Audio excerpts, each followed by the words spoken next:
ဒီနေ့31ရက်နေ့မှာအားလုံးယောဂတွေကင်းရှင်းပါစေယောဂလေးတွေမင်္ဂလာပေါင်းနဲ့ပြည့်စုံပါစေလိဖြတ်လေးငန်းယောဂတွေရှိတဲ့လူတွေဝိသနာတွေခံစားနေရတယ်ဒီငယ်မနက်ပိုင်းကို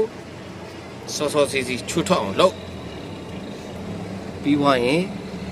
နေကင်းကြောပဲရေချိုးညနေပိုင်းရောက်ရင်ရေလုံးဝမချိုးနဲ့โอเคပြီးရင်နည်းနည်းလေးတနေ့တာရဲ့အမောပန်းတွေကိုကြက်ခွေးတောက်ရက်ကိုပူပူလေးတောက်ပေးပါအားလုံးကင်းရှင်းသွားလိမ့်မယ်ဟုတ်လားဟုတ်မယ်မနက်ကဘုန်းညတာဘူးရဲ့နေတိပါရဲ့โอเคမမရဲ့အိမ်မှာ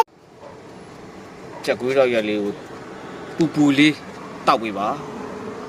မပြောမရှိပါနဲ့နေ့တိုင်းလေးချိန်ခန်းမျက်နှာလေးတွေရွက်နေတဲ့လူတွေ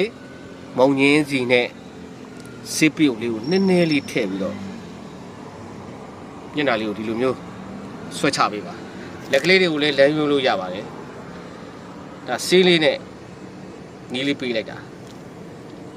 ထုံမိုင်းနေတယ်ကြိုက်ခဲနေတယ်ဆိုရင်ကျွန်တော်ပြောတယ်ခုနကဂွေးတော့ရက်လေးကိုတောက်စေချင်တယ်မျိုးလုပ်ကြည့်ပါအဲ့ဒါနေ့တိုင်းလုပ်ပါကျွန်တော်တို့ယောက်ျားတွေပဲဖြစ်ဖြစ်မိန်းကလေးတွေပဲဖြစ်ဖြစ်တက်ကြီး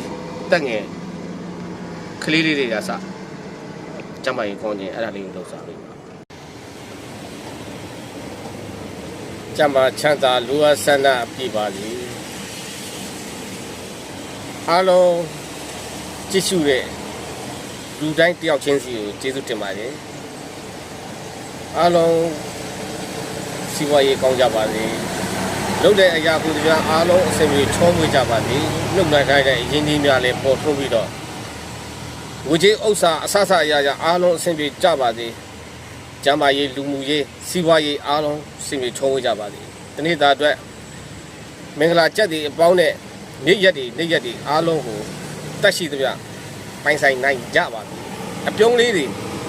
အပြုံးပန်းလေးတွေအားလုံးပိုင်ဆိုင်ကြပါစေလို့မြစ်တာအာဒီတလေးအမြဲတမ်းပို့တရပါကျမချင်းကျမရေးကောင်းမှစီးပွားရေးကောင်းမယ်စီးပွားရေးကောင်းမှစိတ်ရှင်လန်းမယ်